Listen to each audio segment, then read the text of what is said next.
We got 2 Marine expeditionary units sailing to this island. We did Iwo Jima. We can do this. The Marines, my money is always on the Marines. Andy, What's up what is going on? with the world? I'm so confused. Yes. I'm I'm gonna so con confused with why are we at war? Who are we really at war with? Who's at war with who? Because there seems to be multiple wars going on. Okay. I'm gonna tonight. I'm not gonna answer the question of why we're at war. I don't. That's that we're past that now. Okay. I'm gonna Why? just Hold because on. we've moved on. Why we're Who, at who, war is in the do we rearview not know mirror. why? Is this what's going on? We don't know why. So I think we've all just come to grips with the fact that the reasons, like our objectives, have changed so much, and they're continuing to change. What, like at this point, they're saying, well, as long as we get this and this, then it's a victory. And it's like, well, hold on, those weren't two of the initial things. Like the initial things were, I think we've given up on the initial objectives.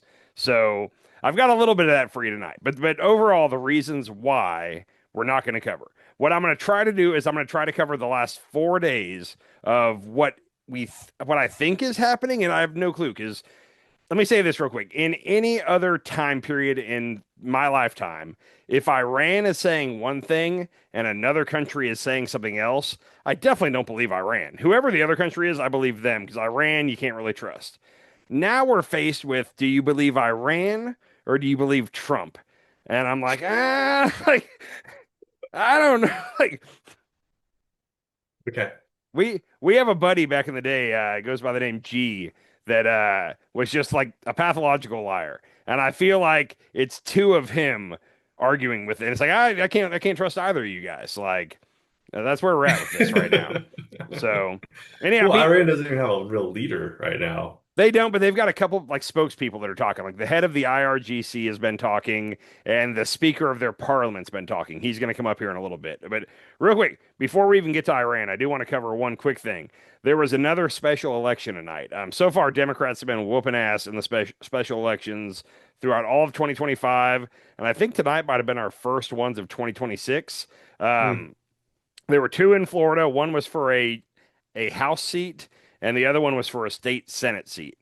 Both of them were Republican seats by about 10-ish. Democrats won both of them tonight. What's interesting is one of them is for the district that Mar-A-Lago is in.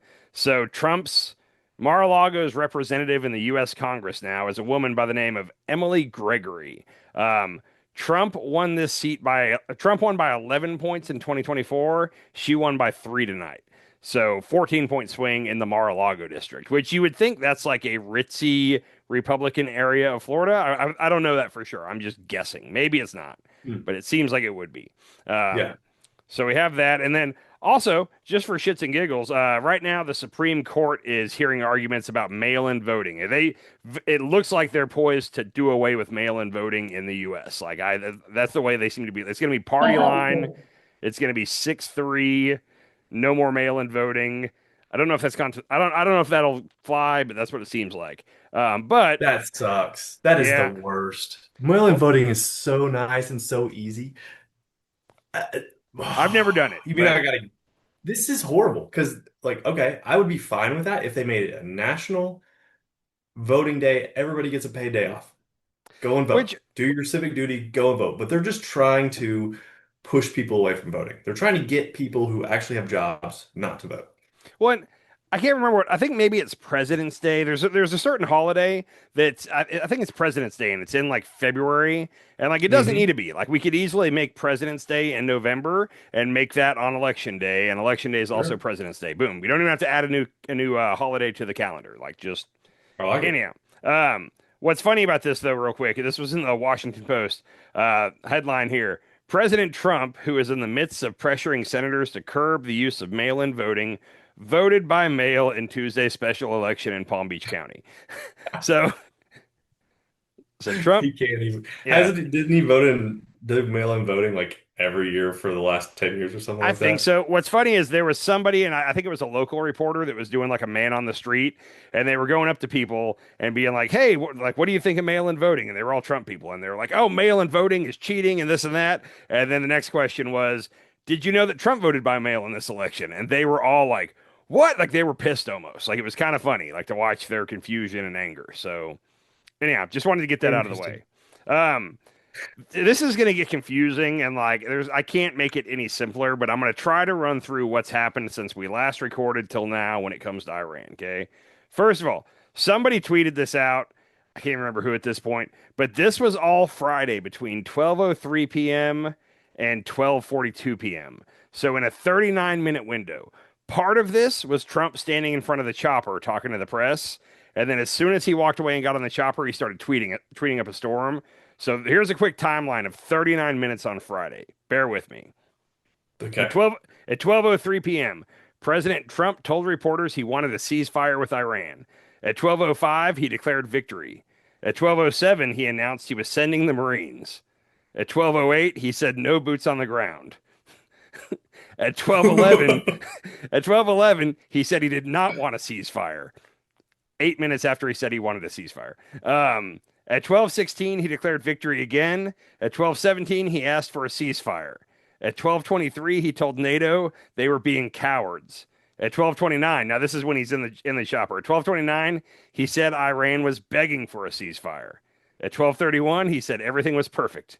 At 12:36, he said $500 in oil was a good thing. $500 a barrel oil. 1 minute later, at 12:37, he demanded Iran open the Strait of Hormuz. At 12:39, he said Hormuz was never closed. 2 minutes after demanding they open it. Wait, how many minutes between that? Two. At 12:37, he demanded Iran open the Strait of Hormuz. At 12:39, he said Hormuz was never closed. 2 minutes later, at 12:41, he said the U.S. was not at war with Iran. At 12:42, he declared victory again in Iran. So that was just on Friday in 39 minutes. Okay. Oh, and That, they screamed and shouted when Biden forgot somebody's name or mumbled and bumbled which and also Trump was in Memphis. I think it was Sunday, and I didn't pull any clips from it. There were some doozies, but again, Trump was fighting wokeness the entire time. The eyelids were getting heavy, man. He was dozing, and the funniest part of that whole thing was Stephen Miller. It was just like a cabinet meeting where he brought Pam Bondi, Stephen Miller, Hegseth, Rubio, probably Jay. I can't remember who all was there. A lot of them were there, like set up like as a dais, like across the stage. And he was letting them take turns tell him how great he was in front of this crowd in Memphis. And Stephen Miller was like, for generations, they're going to be talking about the success of this president, blah, blah, blah. And he just kissed his ass for a couple minutes. And then afterward, Trump actually said, he goes, whoa, that one's going to be pretty hard to beat. All right, your turn, Marco. Like, he understands that they're trying to see how much they can butter him up. Like, it was, oh yeah, it was very interesting. he's Anyhow. understood that for a while, I think. Yeah, that's he enjoys it. He's like, everybody get in a room and kiss my ass. So So that in those 36 minutes was all those were tweets? 39 minutes. No, half of them were him talking to the press in front of the chopper, and then he went and Okay. got in the chopper and he started tweeting. And then So tweet. Okay, so it went from chopper. Yeah, okay. yeah. So That makes anyhow, sense. that was just in 39 minutes on Friday. Saturday, I was on the road, but I was trying to keep up. So Saturday, first thing in the morning, Trump tweeted, our so-called NATO allies continue their refusal to help with the opening of the Strait of Hormuz, which would be very easy, quick, simple, and safe for them to do. Now that the war has been largely won, I may have to reaffirm our commitment to securing Greenland for our national security. I sincerely hope it doesn't come to that, but we'll see. The ball is in Europe's court. He goes on from there. But he's basically now threatening NATO that if they don't help us open the Strait of Hormuz, he's going to start trying to take Greenland again. Like, just as an open threat to, like, if since they're not going to help me, I might as well start looking into Greenland again. That's how the day Okay. started. Okay. That's Saturday. I thought Cuba was next. No, well, we're talking Greenland because NATO doesn't care about Cuba. Cuba is not part of a NATO country. So, Okay. Are we going to anyhow. go to war with Iran, Cuba, and Greenland all at the same time? Because that seems like a cluster. I will say this. I don't think we're ever going to like go to war or military operations or excursion, as he says, with Cuba. It seems like we're going to like economically strangle them to death until they give in to our demands. Which Yeah, how many people have died in Cuba so far?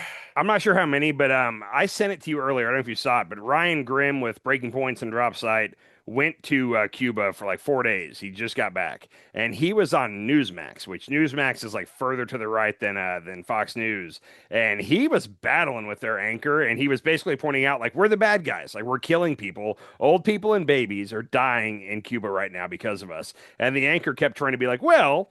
But are you saying you want the regime there to stay in power? And Ryan Grimm's point was basically like, I'm not saying that. I'm just saying we're killing old people and babies. Like, we can't keep doing this. So he said every time the power goes out, there's a 5 to 7 minute lag between when the power goes out and when the generators at hospitals kick on.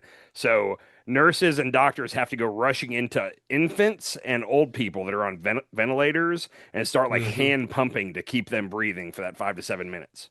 Oh my gosh. Yeah. And he said it's an all day long thing. So, anyhow, we're not the good guys when it comes to Cuba. I'm just throwing that out there. We haven't been the good guys in any of these wars yet. It's rough to find a spot where I feel proud of what we're doing abroad right now. Anyhow, Saturday morning, he brings up the threat of taking Greenland again. Saturday afternoon was a very interesting tweet. He said, if Iran doesn't fully open without threat the Strait of Hormuz within 48 hours from this exact point in time, the United States of America will hit and obliterate their various power plants, starting with the biggest one first. Thank you for your attention to this matter. Now, the power plants is an interesting thing. So he's giving them a 48-hour deadline that if they don't do it, we're going to knock out all their power plants. Iran immediately came back and said, all right, if you hit our power plants, we're going to hit all the power plants and desalination plants, which is removing the salt from water in every Gulf country. They basically said, let's do it. Like, you hit us, we're gonna hurt all these countries. Also, that's a war crime, hitting civilian infrastructure. We're all doing it. Israel's doing it in Lebanon. We're doing it in Iran. Iran's doing it to other places, but it is a war crime. I'm just going to throw that out there. So a 48-hour deadline would have been Monday afternoon, I believe. So, okay, 48 hours. Iran, for the whole 48 hours, didn't blink at all. They refused to even acknowledge it. They were like, we're not doing this. So anyhow, they can't just keep getting bullied around. Yeah. And that's what the whole thing about this real quick is, you know how the schoolyard type talk, but like if there's a schoolyard bully that's going around picking on everybody and bullying them into doing this and that, sooner or later, there's always one kid that stands up to the bully and pops him in the mouth. And then at that point you realize they're like, oh, like, he was bluffing. Like, the bully really doesn't want to get in a fight.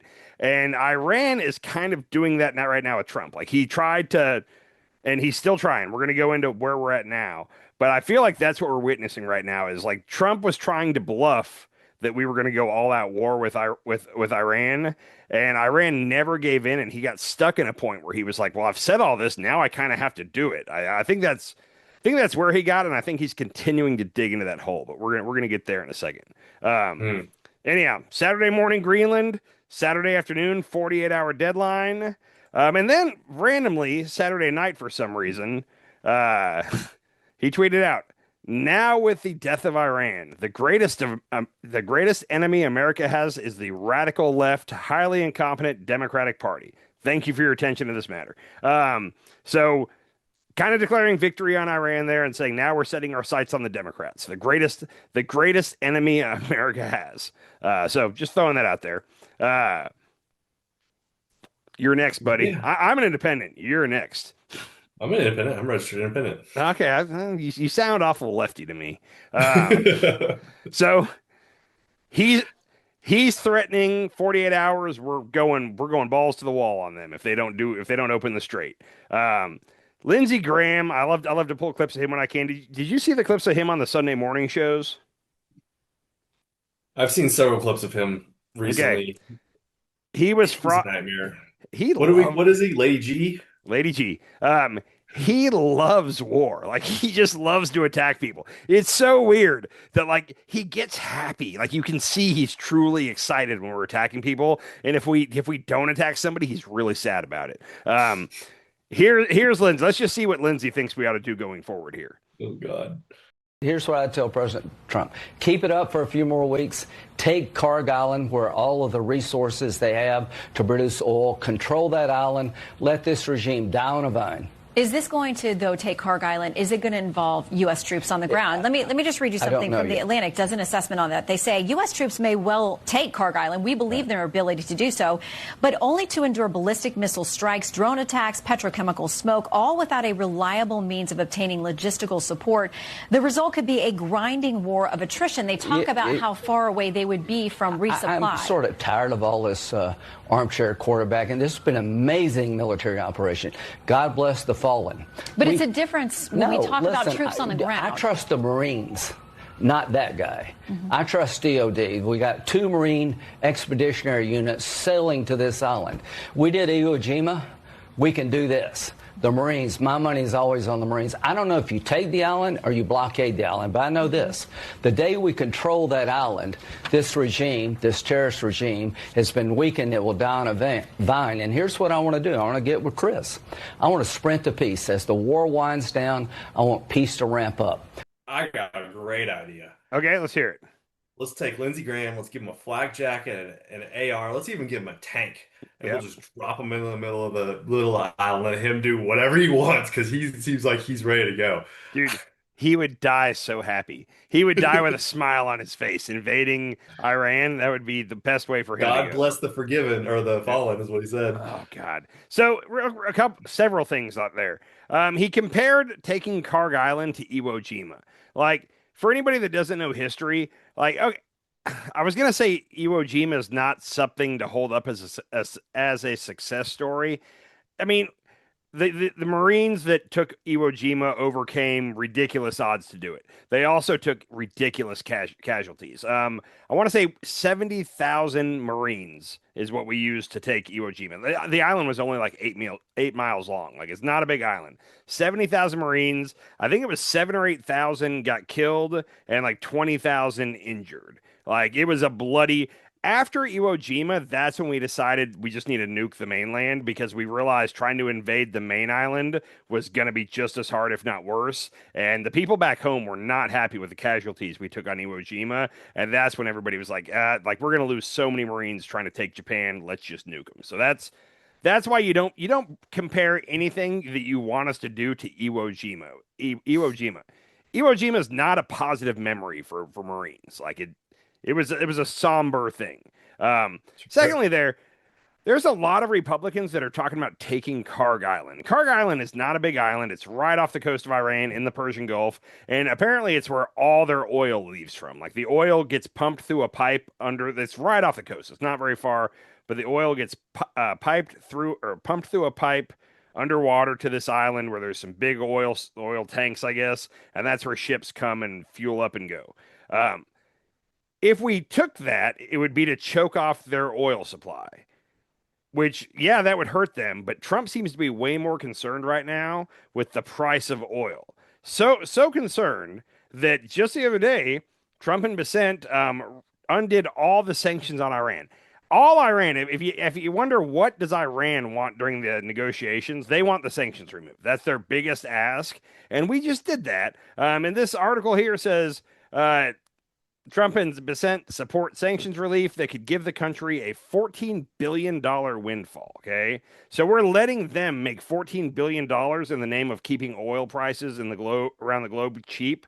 Real quick, do you remember when the JCPOA, the first Iran nuclear deal that Iran struck, part of that deal was we had $1.7 billion, I believe it was, that was frozen in like our banking system, that it was Iran's money, but we had it frozen and it'd been there for like 40 years. Like since 1979, we had a hold of their money. And part of the deal, if they agreed to not do nukes and to let inspectors in, we would unfreeze their 1.7. We'd let them have their money back. We weren't giving. Trump and Republicans like to frame it like Obama gave them 1.7 billion. Now, it was their money, and several courts had ruled that we need to give it back, and we hadn't done it. Like for a decade, judges were telling us we had to give it back, and we didn't. Anyhow, that was only 1.7 billion, and Trump went on and on and on and on about it. Now he's giving them 14 billion. I don't hear Republicans saying a word. So the whole thing about taking Karg Island, like, yeah, if we were willing to put up with the oil prices, then okay, that'd probably be a smart decision to try to take Karg Island. If you really wanted to hurt Iran. But if you do that, you're going to stop the oil flow. So I don't see why anybody's even talking about us doing it. I think we might do it, but I don't. It's one of those where I wonder if Trump is thinking ahead. Like people are telling him, "Oh, sir, you got to take Carg Island," and he's okay. And then later he's going to be like, "I didn't know that this would cut off all the oil." Well, yeah, that's what it's going to do. So, Yeah, you lifted the sanctions so that we would have cheaper prices. Now you're going to take Carg Island too, and it's just going to like make the prices go way up. Yeah. This is the art of the deal, Andy. That's what this is. This This is 3D chess, art of the deal, negotiating skills right here. That's exactly what we're witnessing. That's what the greatest negotiator ever. Before we continue with all the back and forth from Trump this weekend, I do have one video I want to play for you. This guy was on CNBC. His name is Jeff Curry, and he's the Chief Strategy Officer at Carlyle Energy Pathways. CNBC, Trump watches a lot. I'll bet he saw this over the weekend, but check this video out real quick. It's going to be real shortage. Again, we're talking the biggest supply disruption the world's ever seen. I'm going to even quote Fatih Birol, who said, he's the head of the IEA, who said this is the biggest disruption of both 73 and 79 combined. So he himself says this thing's really big. You can't expect that this is not going to have a physical impact. The physical market is really going to bite sometime in the next couple of weeks. I mean, the reason why China is protected right now, they've been hoarding for years, built up a huge stockpile in anticipation for an event like this. And that's what the SPR was created for, but we drew it down in 2022. And so when we look at consumers, I mean, you go back to the 70s, people were building fuel tanks in their backyards to be able to supply their automobiles. So this hoarding dynamic, it's underway. So that guy, and I saw a couple different people on CNBC over the weekend saying this, but they are saying right now that the markets are not really calculating what's going to happen with the oil correctly. They think, here's the deal. Every time everybody says, oh, Trump's about to get screwed because the market's going to do this or that, he pulls a rabbit out of his hat and somehow escapes without any real damage. And the market is basically banking on that again. They think, Trump, he's going to escape this without any big deal. Several people in the oil industry are saying in about the next couple of weeks, we're going to have a major shortage that nobody's pricing it in yet. So just throwing that out there. Beyond the lookout. Trump is pulling a rabbit out of his hat, but he just says something. He just says something that gets him out of that in the short term. But it keeps working. It just pushes. He's good at pushing off the bad stuff so that when he's out of office, the next president has to deal with it. Well, but in a lot of cases, he pushes it off, and then finally he just lucks out. Something will happen to where it'll either take our focus off of it or it'll somehow fix the problem. But it's like in his mind, he's like, if I can just keep kicking the can down the road, something will happen that'll save me here. And it does happen to him a lot. Like you have to say. It saves him, but like. Yeah. How long do you think it's going to take before Europe trusts the United States? How long do you think it's going to take before Japan and China and the Middle East and anybody trusts the United States? Yeah, long time. Like, yeah, you're right. But for him, I'm just talking, he somehow always skates free where it's like, he escaped again. He's like a comic book villain where at the last minute he slides out. It's like, to fight another day. Honestly, and real quick, the whole thing about the markets, like trusting what he says is baffling me. Cause like, every time he comes out and he'll be like, he's like, you know what? We're pretty much done with the war. It's almost over. And then the market will shoot up 700 points. And it's like, do y'all believe him? Like, what are y'all doing? Like, have you not learned? The Onion had a really great article or a great headline about this. It's worth seeing. Market surge after Trump claims he had sex with an angel. I saw that headline and I was like, that's so perfect for what's going on right now. He could, anything he says, they just jump at. They're like, good news, let's go. So anyhow, back to what we're doing in Iran. We are unsanctioning their oil. They're going to make about $14 billion off of it. Seems like a dumb decision, right? Yeah. Did you know? You don't unsanction something that's been going on for 40 years just because you're at war with that country. Yeah, like, especially with that country. It's gonna boost their economy. It's gonna boost their revenue, which means they're gonna build more missiles and build up an army even bigger to hurt our army. So that's what dumb people would think, Docs. And I'm sorry, but you're being dumb right now, okay? You don't understand that Trump is the art of the deal. He knows how to do this. And also, I'll bet you didn't know, Scott Bessent, he knows martial arts. Bet you didn't know that about him. I had no idea. Let's hear from Scott Bessent real quick. Is the U.S. helping to fund a country that it's currently at war with, Mr. Secretary? Again, Kristen, why don't we have good facts here? That Iranian oil was always going to be sold to the Chinese. It was going to be sold at a discount. So which is better, Kristen? Which is better? If oil prices spiked to $150 and they were getting 70% of that, or oil prices below 100, it's better to have them where they are now. And to be clear, we had always planned for this contingency. About 140 million barrels are out on the water. In essence, we are jujitsuing the Iranians. We are using their own oil against them. We have a much better line of sight, to be clear, at Treasury when this oil goes to. If it goes to Indonesia, if it goes to Japan, if it goes to Korea, we have a much better line of sight and are able to block accounts that the oil goes into. When it goes into China, it completely gets recycled. So to be clear, that 14 billion number is grossly overstated. He's using jujitsu against them. We had no oil issues until we started this war. Yeah, well, zero. The gas was fine. The numbers were at a decent price. I was fine with it. I feel like the oil companies were making a killing. Everything was good, and then you start a war. Yeah. Well, the joke's on them because their whole goal here was to drive the oil prices up to hurt us. But we're going to let them sell all their oil, which will make them not go crazy. They're still going to be like $4 a gallon, but not $5 a gallon. So joke's on them. We know what we're doing. That's what Scott Bessent wants you to know right there. Also, no matter what, gas prices, and I said this last time, gas prices are going to be high for like a couple of years at this point. Like it's not like once the war is over, everything's going to go back to the way it was. So be ready for that. Yeah, weren't you were predicting a decade last episode?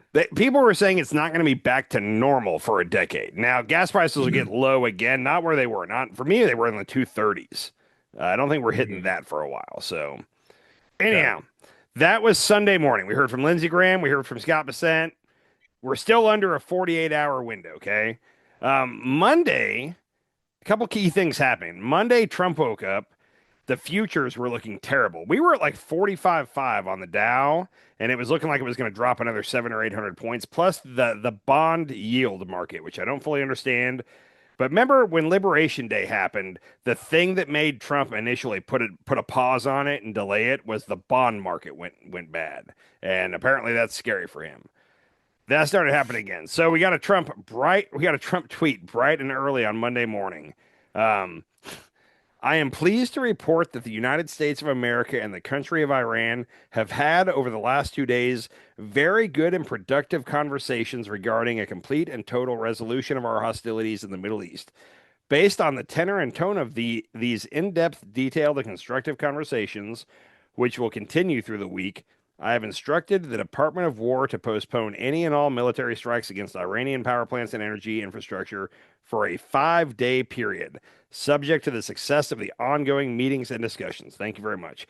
He said there that we've been negotiating for the last 2 days, and based off how good it's going, we're going to keep negotiating. The markets went crazy. This was 30 minutes before the markets opened Monday, and the Dow shot up like 800 points. Oil futures fell like $10. It was like 104 and they dropped to like 94. It worked really well, like his tweet. Problem is, about an hour later, Iran came out and they were like, we haven't talked to him at all. And several of their people came out and they were like, we don't know who he's talking to. I didn't pull the clips, but that day, reporters asked him several times, like, who are you talking to in Iran? Because Iran claims they're not talking to you. And he was being real weird about it. He was like, at one point he said, I don't want to say because I don't want this person to get killed. And it's like, okay, hold on. Let's analyze that real quick. If he's speaking to you on behalf of the Iranian government, then Iran's not going to kill him. So who would kill him? You know who would kill somebody trying to negotiate an end to this war? Yeah, but here's the thing. Yeah. Hold on, no, answer that.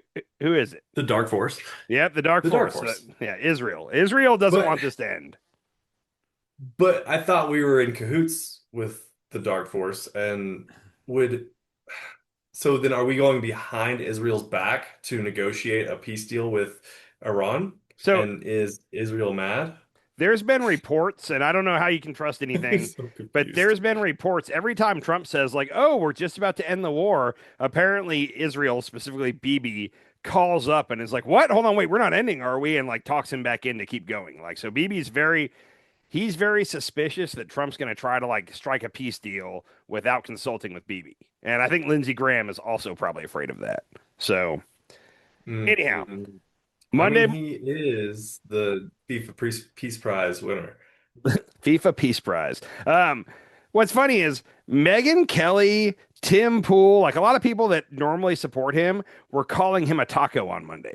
They were saying, this is Taco Trump that we read about. Nobody seems to believe that he really had conversations with them over the weekend. Or they asked who had the conversations at one point, and he said he did. And then later he said, no, it was actually Jared and Steve Witkoff. And then Iran came out and said, if there are going to be conversations, they're not dealing with Jared Kushner and Witkoff again. They said, nope. They said, they actually supposedly, if you believe the reporting, said they want to talk to JD Vance. They don't want to talk to Witkoff and Kushner again. They want JD. Probably because they know that JD is the one person in the administration right now who's, if you notice, he hasn't been on TV at all. Like, JD is in hiding. He's not tweeting. He's not on TV. The theory is that he doesn't like this, and he knows this is hurting his 2028 chances. So he's the one guy in the administration that's really not cool with this. So that's who they want to talk to, because they think that he'll be a sympathetic ear. Supposedly, that's what reporting says. Again, I don't know who you can trust on any of this. So I'm saying everything, kind of hedging what I'm saying, because I don't know that it's true. Anyhow, just to reemphasize the fact that I strongly believe the market is what led to him tacoing. I'm gonna play a quick video from MS Now. I don't know when it changed. It used to be MSNBC, but it's MS Now. Well, before we play that, the market's the only thing he has. Like, it's the only economic indicator that he has that is actually going well for him.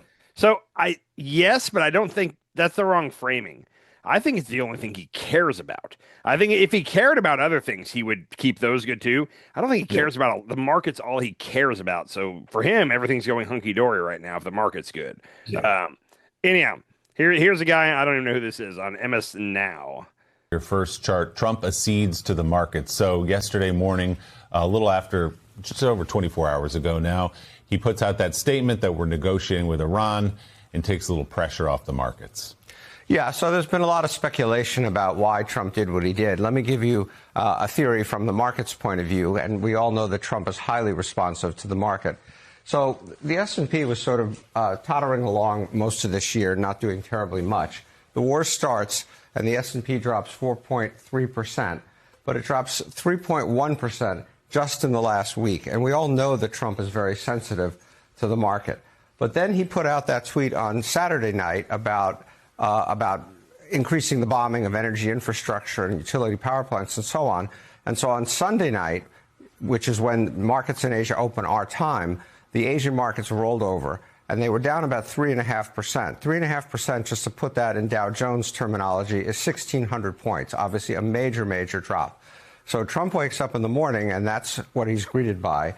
And then what he's also greeted by is what's happening in Treasury yields. So roughly, I just picked 5:50 in the morning was sort of this low point. Traders on the East Coast are starting to wake up. 10-year Treasury yields, which Trump is very sensitive to. You remember on Liberation Day or after Liberation Day when the bond market rolled over and then he quickly paused the tariffs because rates were going up. So rates start going up pretty sharply because of what happened in Asia and what he had said on Saturday night. And then, lo and behold, Trump delays the strike. Rates go all the way back down here. Then the Iranians deny things are happening, and they go part way up here, and then they bounce around all day as everybody's trying to figure out what's going on. So it really does look like Trump was in pretty much of a hurry at 7 o'clock Monday morning when he did his 180 here because of what was happening in the bond market. Are the markets ever going to realize they can't trust what Trump says? If they haven't yet, I don't think they're gonna. Like, I really, at this point, when he's like with that taco tweet Monday morning, they responded so positive. Oh yes, we're talking to Iran. It's about to be over. We're about to strike a deal. Like they all believed that. When I saw that tweet, I started laughing because I was like, nobody's going to believe this. And then I looked at the stock market and I was like, never mind. Like they're all thrilled to believe it. So I don't know. And I forgot that part. The Asian stock market, their stock market opens at like midnight our time, Sunday night going into Monday, and it was just dropping like a rock. So we woke up to that. The bond market's going flat. And our market, the futures were looking terrible. So that's what led to and he strategically did it right before the bell to start the day of trading. I think 30 minutes before. Now, also, quick note, you remember I said he extended the deadline. How many days did he extend the deadline? It was 5. Five days is what he extended. Oh, yeah. Okay. So Monday morning, he extended it 5 days, which is at the end of trading on Friday. So he basically bought himself a week of stock trading where people hopefully will think that this is about to end. As soon as the markets close on Friday, the 5-day deadline is over. What else happens on Friday, you might ask? Well, on Friday, our first, what is it called? A Marine Expeditionary Force is set to enter the region. So 2,500 Marines. They're halfway there right now. They're going to be there Friday morning. So our Marines are going to get there. And then that's not all. 2,500 is not enough people to do anything. Really, like I said, when we took Iwo Jima, it was 70,000. You're never going to see that kind of ground force again just because of the advancement of, technology, Reaper drones and missiles and all that. But we only got 2,500 people going. Turns out, I think this was on Wednesday this week. What is today? Sorry, this was Tuesday. Here's one of your favorite primetime cable news hosts. Fox News alert: the commander of the 82nd Airborne Division has just been ordered to report to the Middle East. The president's aiming to secure the Strait and maybe take Karg Island, Iran's crown jewel. The 82nd is a light infantry parachute assault unit, usually the tip of the spear, and can deploy anywhere in the world in less than 18 hours. Central Command has already bombed a ton of targets on Karg Island. You'd expect the paratroopers to drop in at night, secure airfields, do a quick repair job on the Strip, and pave the way for the Air Force and Marines to deliver more men, armor, and gear. It's risky, but once you control that island, you control Iran's economic lifeline. All this as more elements of U.S. Special Forces move into the Gulf. A recent surge in C-17 flights into the region indicate a light ground strike force could take action imminently. This wouldn't be a ground war. These units are designed for precision, speed, and impact. They bring together elite elements from the SEALs, Rangers, and Delta. Their job? Execute the most dangerous and sophisticated missions in the world, like dismantling networks and eliminating high-value targets. These special operators do it with minimal footprint and maximum effect. If there's a decisive blow to strike, these are the men to do it. Their graphic team kind of sucks. They had the same 2 shots back to back to back to back to back to back. It was breaking news. Maybe they couldn't put anything together quickly. But as I think I understand Jesse Waters there are C-17s landing as we speak, carrying Army Ranger type, specialized units. And then on top of that, the 82nd Airborne Infantry Battalion has been called to the Middle East. They can get there within 18 hours. So if I had a crystal ball in front of me and I could tell the future, Friday at 4 o'clock, I think, is when the trading stops. Is that right? Friday at 4.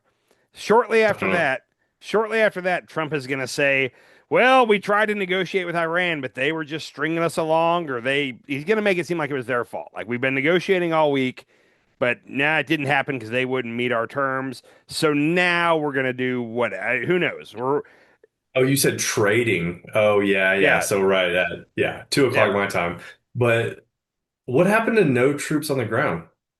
Well, so the way I look at it, everybody's looking at Karg Island right now, and people keep saying Karg Island. As I said before, Karg Island doesn't make any sense because gas prices, the second we land troops on Karg Island, gas prices are going to go through the roof. Future oil barrels are going to go through the roof. So I think if I'm thinking right, I think this is a fake out. I think that Fox News and right-wing people are in on this, and they're trying to convince everybody they're going to Karg Island. What he really, I don't think he's smart enough to do this, honestly, but what he should be doing, the nuclear nuclear enriched uranium that they have. They have enough to make 11 bombs, and supposedly it's buried under those 3 mountains where we struck with Operation Midnight Hammer back in June or July. That was one of our original objectives. Is we need that. That needs to get out of the country. I think when we were negotiating with them, part of it was we wanted them to give that to Russia, because Russia's already, they can enrich uranium. So give it to Russia, or we're going to take it, basically. I'm just totally spitballing here, but I think the whole Karg Island talk is to get Iran looking that way and to get them getting ready to defend that. And really, we're going to try to do some middle of the night, drop the Army Rangers and the airborne in, get the uranium from underneath those mountains, and fly it back out with like helicopters or the tilt rotor Osprey or something like that. That's what I think's coming. Is we're going to try to do some surgery. It worked so well. We flew into Venezuela. Nobody got shot. Everything was good. In Trump's mind, we can do that again in the middle of Iran, which is a totally, just totally permanently damaged them with the discombobulator. I honestly like. It would be so dumb to try to take Karg Island. And like every time I hear somebody say it, I'm like, we're telegraphing it. If we were really trying to take Karg Island, we wouldn't be talking about it. We're talking about it so much that because I've heard Hegseth and Trump both say, like, I wouldn't tell you what we're actually doing. Yeah. So many times. If the goal is really to take Karg Island, then why are we talking about it so much? That's my thought. I don't get it at all. I think that's a head fake, and that we're going after the uranium. I think. Okay. I totally pulling this out of my butt, but that's where I'm at. So that's what I give us. We've got tonight. This is Tuesday night. We're going to release this on Wednesday. We're going to have about 3 full days of normalcy, and then either Friday night or Saturday at some point, I think there's going to be boots.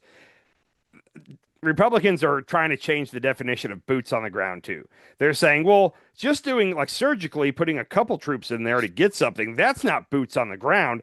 Boots on the ground is when you try to basically take over a country. We're going to occupy Iran.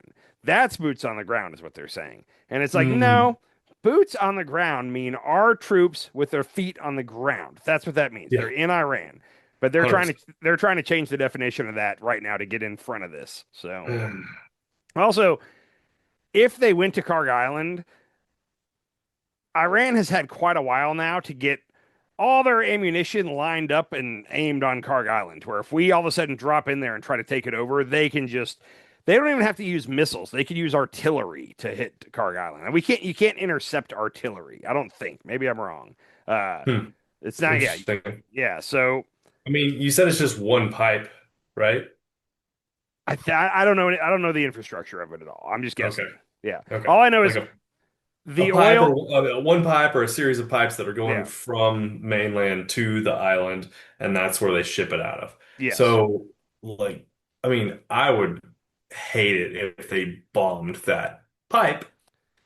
Well, because then all this oil is just in the ocean. But like, if you were smart and you wanted to just cut off oil to go into that island, then like that pipe seems to be the weakest link. Yeah, it seems like putting troops there they'd be sitting ducks. Like, why would you put any of our troops on Karg Island? That's the worst place they could possibly be. Also, this is a side note. He spoke today, and I didn't pull any clips from this, but so we lost 3 F-18s to a Kuwaiti F-15 that supposedly shot down all 3 of them. Remember that? That was like a week or 2 ago. Remember a week and a half ago? And that didn't make sense. Trump said today that those planes were shot down by Patriot missiles. They were mistaken as Iranian jets coming in, and they were shot down by missiles on the ground, which nobody said that yet. And it makes me wonder, did they lie to us back then, or does Trump just not know what he's talking about? So that's point one. But he also, out of nowhere, said that sometime in the last week, Iran fired 101 missiles at the same time at our aircraft carrier, the USS Abraham Lincoln, and every one of them was intercepted. And none of us have heard anything about our aircraft carriers coming under fire. Like, what? Like, he just said that, and he even looked at Pete one time, and he was like, right, Pete, 101 missiles? And Pete looked very like he didn't want to confirm it at all. But so I say all that to say there's also a report that this was in Oh God, I can't remember. It was like one of our military publications put it out. The F-35 pilot, if you remember an F-35, last time we recorded, we were talking about it. An F-35 had to make an emergency landing in Iraq, and the press said, "Oh, it got hit by anti-aircraft fire." And the government came out off the record, and they were like, "No, like you don't know that. Like don't. We haven't said what it was yet." But in the same report, they said the pilot is in stable condition, and it was like. Well, if it was like a mechanical failure and he had to do an emergency landing, why would you say that he's in stable condition? Well, it came out today that the pilot is recovering from shrapnel wounds, which definitely means it was an anti-aircraft missile of some kind. Like that 100% Oh, means that. And then in that same article, it said that we've had 20 aircraft damaged during this conflict. We knew of the 3 jets whoa. plus the F-35 plus 6 KC-130 tankers. One of them crashed and all 6 crew members died, and 5 of them got hit on the ground.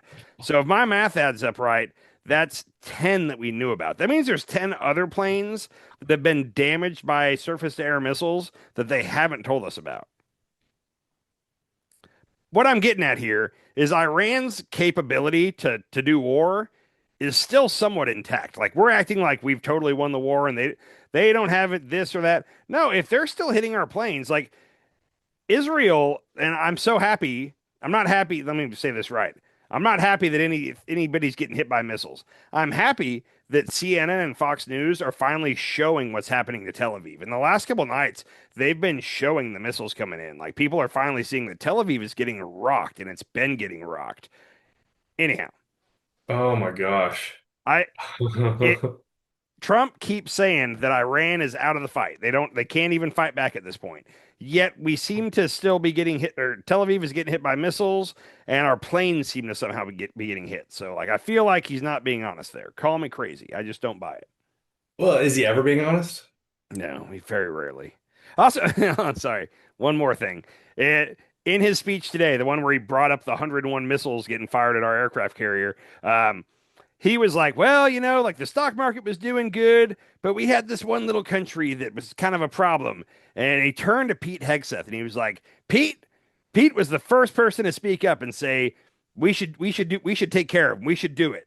And he basically said, hey, this was all Pete's idea. Like Pete's the one who wanted to This do is this. all Pete's idea. If something's working really well, Trump doesn't give anybody else credit. He takes all the credit for himself. As soon as he was like, "Yeah, Pete, remember you were the first person to say we should do it. You were the first one to do it." Like in my mind, I'm like, "Oh, he's already trying to shift blame for if this doesn't go well." Like I didn't know Pete's the one that said to do it. Maybe I'm reading too much into that, but it was very. If something's going well, when has Trump ever tried to give somebody else part of the credit? Never. Never. Oh, So yeah, but he always blames somebody else when things are going bad. well, he said it today like he was giving Pete part of the credit, but I feel like he's setting this up for later to be like, well, Pete's the one that said we should do it. So Yeah. he also said that when he told Pete Hegseth that there was talks for a possible ceasefire, that Pete Hegseth was really sad about it. Pete was just sitting there like, what are you saying, man? Like anyhow, it was interesting. So I found something interesting here. All right. I think you're gonna really cringe when you see this. This is gonna be scary. Oh, is this the national debt? No, this isn't the national debt. This is our Iran war debt. Does that say 30 billion? 30 billion, 304 million, 400 and continues to climb. I still say that's not all of it. Like I think that they're not calculating operating costs for a lot of things. Aircraft carrier groups, every time a plane takes off, I think they're only calculating like munitions at this point. I could be wrong. 25 days, $30 billion. Well, they said it was about $1 billion a day, so that checks out. I mean, could you imagine what we could do with that in this country? If they just took $30 billion and went, hey, we're going to split this among the states. So, Well, yeah. what you're saying, yes, imagine what we could do with that. But in reality, if we weren't spending it on war, what would our government do with it? They'd give a tax cut to the billionaires. That's where that money would go. So, would you rather it be a tax cut for the billionaires or blowing up brown people? $11,574 per second. Good Lord. $1 billion a day, which it's actually a little over $1 billion a day. We've had 13 service members killed, 200 wounded. We've killed 5,000 Iranian military. Oh, we've killed 1,500 plus Iranian civilians. I don't. Wounded 20,000, almost 21,000. Those numbers could be higher or low. I don't trust them. I'm like, how do we know what's going on in Tehran, or in Iran? Like, I don't know Yeah. where they're pulling those numbers out of. Well, they're just gathering all the information that they actually have and putting it together. So, Yeah. Well, I mean, real quick, last video of the night, real quick. You know how every time Trump makes some tweet that makes the market go either up or down, there's always a suspicious set of trades right before that tweet where it seems like somebody was tipped off, somebody knew this was coming, and they got ahead of it and made a lot of money. Would you be shocked if I told you that this happened again with the Monday morning taco tweet? 100% no. Check out this. This is from what makes this interesting is this is CBS. CBS, who was just bought by the Ellisons and run by Barry Weiss, and hasn't been giving any negative coverage of Trump. Their ratings have been in the dump ever since Barry Weiss took over. So now they're actually starting to, I don't want to say they're dogging on Trump, but they're starting to point out things that Trump is doing or that his administration is doing that aren't good. So they're finally kind of giving some fair coverage. But here's a report from CBS from yesterday.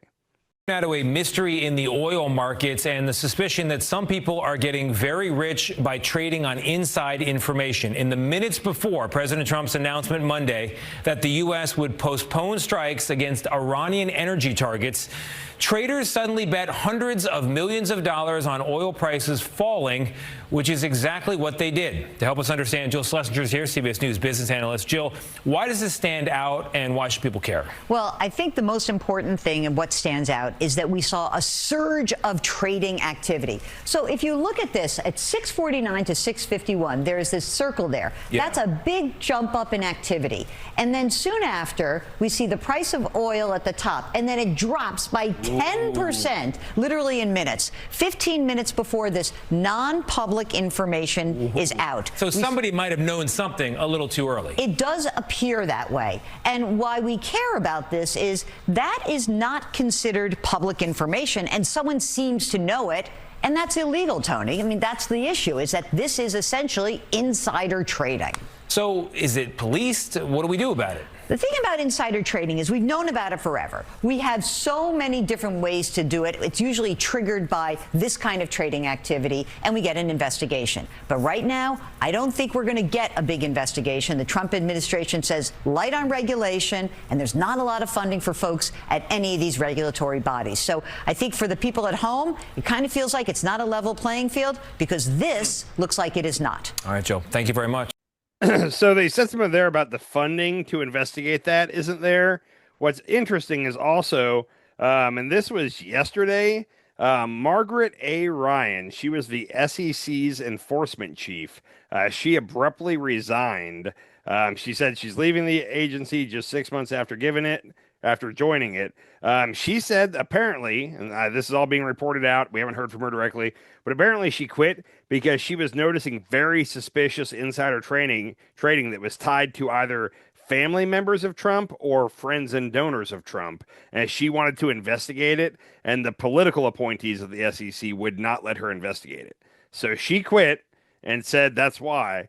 Which makes me think soon we're going to be seeing her in front of Congress or maybe on 60 Minutes or Dateline or something like that. I'm hoping. Who knows? The people that just quit and then ride off into the sunset and never say why they quit. Like, what are you doing? So I hope she's going to spill the beans. That'd be nice. But that's been happening this whole second Trump term, where every time he says something that moves the markets, there's all these suspicious trades right ahead of it. Clearly, somebody knows like what's going on with this. So. Oh, yeah. I mean, he's the insider trading, the king of insider trading, I would say. It's just typical corruption. And I mean, he gave it away when he was calling out Nancy Pelosi and some of the other Democrats. And he always does that. He gives it away. Yeah, that's weird. Well, and if you brought this up to like a Trump voter, they'd be like, what? Nancy Pelosi's been doing it for years. Why can't Trump do it? Or they'd say something like that, like because the Dems are doing it. Which the Nancy Pelosi thing always kills me because she's always the first name that comes up when you talk about like congressmen and senators doing insider trading. She's not even the best trader. Like they listed it at one point, and like she was like fifth or sixth. They listed the top 30. Like the top 5 were all Republicans, and then it was Nancy Pelosi. But for some reason, like they never bring up those Republicans. They bring up Nancy Pelosi. She's the fifth. She's the fifth best. Now, do I think that Nancy was probably using some inside information? I don't know. Probably. Like I think they all are. I think that making it prosecute them all. Let's go after them. Just ban it at this point. Congressmen and senators. And here's the thing. There was a bill not long ago that a couple Republicans were supporting. I think Josh Hawley, the Republican senator from Missouri, was supporting it. And I think Rand Paul actually wrote the bill, didn't he? Maybe. He very well. There's so much that's happened this term. But the thing is, it was only going to be for Congress and senators, and it needs to extend to the White House. Like it needs to be anyone in our government. For some reason, when people talked about making it to where it applied to the White House, even the Republicans were like, no, we're not going to do that because Trump will never sign it. So yeah, let's see. How much has Trump made in his second term? I think it's a couple of billion. With the crypto coin, that's the thing with the crypto, there's no way to really know how much he's won. Like people are investing in his meme coins and stuff. I don't even know what any of this stuff means, but from what I understand, it's really hard to track who's donated and how much he's gotten. Yeah, well, I think we know how much he has, right? I don't even know if we really know that. It says from 1.4 billion to over 4 billion during his second term. Yeah, somewhere in that window. Yeah. Wow. He has found a way to profit off the presidency beyond what anybody has ever done. Normally they wait till they're out of office and that's when they cash in. They go on speaking tours and they make all kinds. They write a book, whatever it is. Trump's not waiting till after he's out of office. He's doing it now. He's maximizing his opportunity. So smart business, I guess. He's an opportunist. Yep, that's for sure. He's not wasting the opportunity this time. So anyhow, so that's where we're at with, like I said, that 4-day period from like Friday till today was all kinds of back and forth craziness. Right now, I forgot to say this, but today all day our government was saying that Kushner and Steve Witkoff and JD and like Marco were all headed to Pakistan to have like sit down negotiations with someone from the Iranian government. Tonight it appears that that's all BS. And also, like at first it seemed like they flew all the way there and then they got stood up. But now a report I saw tonight is that they never even flew there. Like this whole talk all day about them on their way to Pakistan hasn't happened yet. They said at one point that they were talking to the Speaker of the Parliament or something like that, like the head guy of the Parliament. And he's come out like 3 times in the past 2 days and said, they're not talking to me. I don't know who they're talking to, but they're not talking to me. Iran could be lying. Maybe there are back channel negotiations happening that Iran doesn't want to admit to. That's totally possible. But also, I don't trust what our government's saying right now. So like, I don't trust either of them. I think they're both lying to me.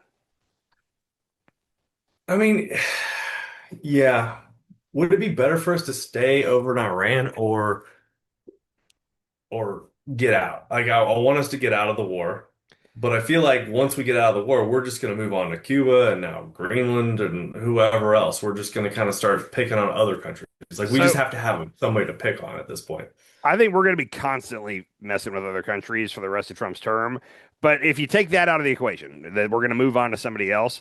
Like I'm at a weird spot right now where like, because we've done what we've already done, like I think I could make an argument that at this point we kind of have to finish the job. And I don't like that. I don't like thinking like that. But like if we just end it now, like we didn't achieve any of our objectives, and now we have Iran who hates us even more than before. Like that's dangerous and scary. And I sent you a thing the other night. There was an oil refinery on the Texas coast, I think in Port Arthur, that there was an explosion. Like there were Ring video cams that like shook houses nearby, and the oil refinery was on fire for a while. And I asked you at that point, I was like, is this a freak accident or is this a sleeper cell? And like, it must have been a freak accident because I haven't heard anything about it since. But like, we're going to have to be worried about that for a while going forward. Like for not like even with this long time. I don't know how this could end where we wouldn't have to worry about that. Like, either we're going to put our boot on their throat and force them into submission, in which case it's going to be like fighting an insurgency where they're constantly going to be taking little shots here and there, or we totally taco and we get virtually nothing and we just leave. And at that point, now they have to rebuild all the shit we bombed, and their leader hates us because we killed his parents, his wife, and his son. I Like I said this last time, I'm not for taking out leaders of other countries, but at this point, like, we kind of have to take out the Ayatollah's son. Like, he hates us. He hates us more than his dad did. I'm not saying we should. I'm just saying if they did it, I wouldn't think it's a bad idea. I'm just being real with you. Like, I don't know. I don't know how we escape and this. he has a good reason to hate us, right? Oh, no. And that's the thing. Iran as a country has a good reason to hate us, and they did before this. Like, if you look at the last 47 years of what we've done to them, like, economically, like, Yeah. they've had a reason to hate us, and now they have an even better reason to hate us. So, I don't know. I don't see, and that's the thing. I'm so hesitant to say that we're screwed here because there's been so many times in the past 10 years where I've said, like, oh, Trump's screwed. Like, there's no way he's getting out of this. And then he does. He escapes scot-free. So, like, maybe he's going to do something. Maybe he's going to do something here. I don't know. Yeah, but the effects are so long lasting, like the Iranian thing. Like, this is this is going to be generations upon generations of Iranians that hate the U.S. You know what could save him here? It'd be everything I'm about to say would be terrible, but it would also save Trump.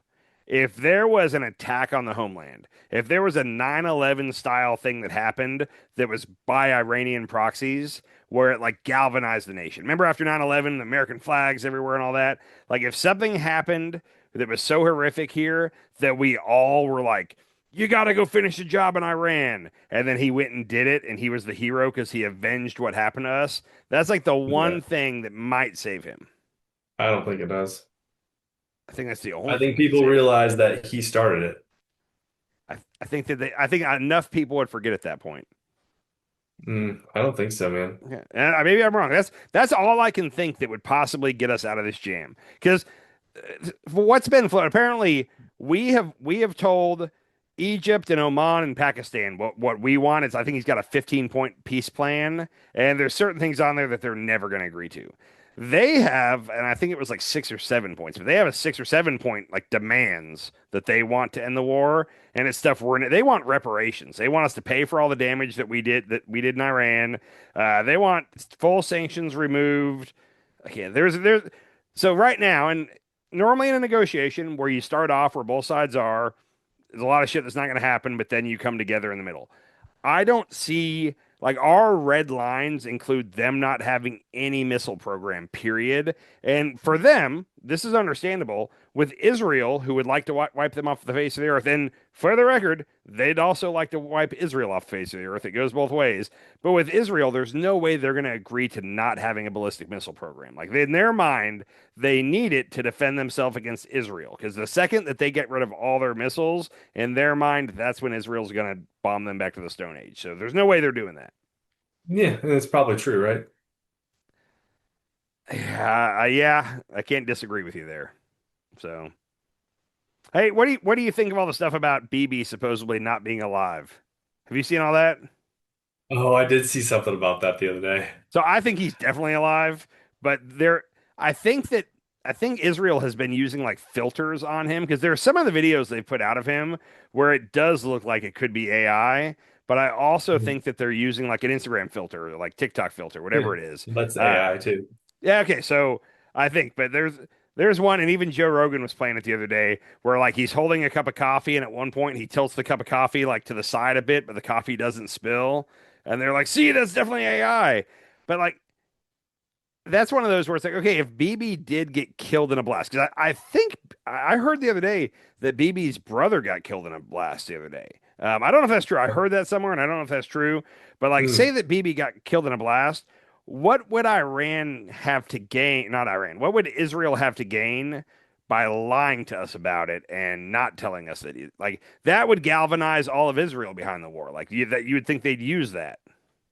Well, I don't know. No, because it's good to have a strong leader, and Bibi is, like, one of the strongest leaders. He's the strong leader over there, right? and people rally behind him. So, how long could you possibly hide his death for? with AI, I don't know. Sooner or later, he's gonna have to talk somewhere. I mean, they're at war, so he's not going to go walking through the streets. The video they put out with him with the cup of coffee was like a video they put out specifically to dispel the myths that he was dead. And at one point, he even holds up his hand and he's like, "Look, 5 fingers." Because in a lot of AI videos, there's like a 6th finger or whatever. So they put out the video specifically to say like, "Hey, everybody thinks I'm dead. I'm not dead." But that video, like I said, they use like a filter or something, so it doesn't look quite right. Like there's something a little off about it. And I don't think he's dead, but I also don't know what they're up to. Like why I need to see him give an address to the media or something. That would make me feel better about this. That would really make it work. Yeah, with like media that we know. Let's see, Netanyahu 5-finger video. I want to see this thing. It started with one frame and one hand. In Netanyahu's first big video after Iran's strikes, viewers froze the footage and swore they could see 6 fingers on his right hand. The classic AI extra digits glitch that social media loves to spot. Within hours, X and Instagram were full of posts claiming the real Netanyahu was either dead or badly injured, and that Israel was using an AI double to read statements while the war with Iran raged on. To answer the rumors, Netanyahu's team pushed out a proof-of-life coffee video. The Prime Minister sitting at a Jerusalem cafe, joking he was dead for coffee, and deliberately holding both hands up to the camera as if inviting the internet to count every finger in real time. But instead of calming things down, the next clip poured fuel on the fire. An outdoor video where users slowed it frame by frame and claimed his wedding ring suddenly disappears and then pops back onto his hand. Another supposed AI stitching error that kept the conspiracy alive. Dude. What do you think? I mean, they could be using AI and he's alive, or he's dead and they're using AI to keep his... What if... I don't know, man. What if he got injured in a blast and he's not dead, but he's injured, but they want to make it seem like he's still, like the head of state is still functioning? Maybe that's it? I don't know. I don't know. It's to me, it's like, how long can they possibly keep this up? Why would they not just admit it? But I don't know. So, yeah, I mean, interesting. Wow. Yep. That's all I can say. We live in weird times. We live in such fucking strange times. Yep. So, and I think part of me, real quick with that, back during the final year or two of Biden, I had certain people in my life that are like, "Hey, do you see that recent video? Do you think they're using a body double?" People I knew were suggesting that Biden was like really dead and we replaced him with a double and this and that. And I was like, "Get out of here with that shit." So now with the Bibi stuff, my instinct is to be like, shut up." But then I see some of those videos and I'm like, well, that does look odd. Like, but I don't know. Like I said, I don't know why they would do that. So the fact that the wedding ring disappeared. Yeah. And yeah, he did have 6 fingers on one hand. It's a little odd. That's all I'm gonna say. So I didn't really recognize the coffee thing spilling.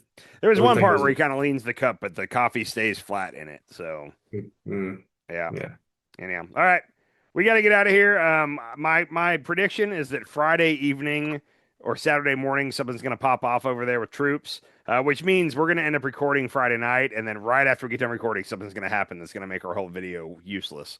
But we'll see. We'll see if we're not going to get that problem. So other than that, peace, like, and subscribe. And peace on earth. Let's all get along.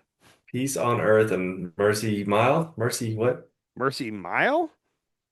Now you're just making the shit Christmas up. song? Peace on earth and mercy something? No clue. Okay. Yeah. Have a good night, buddy. Let us know in the comments. Later. Later. Sometimes you eat the bar, sometimes the bar eats you.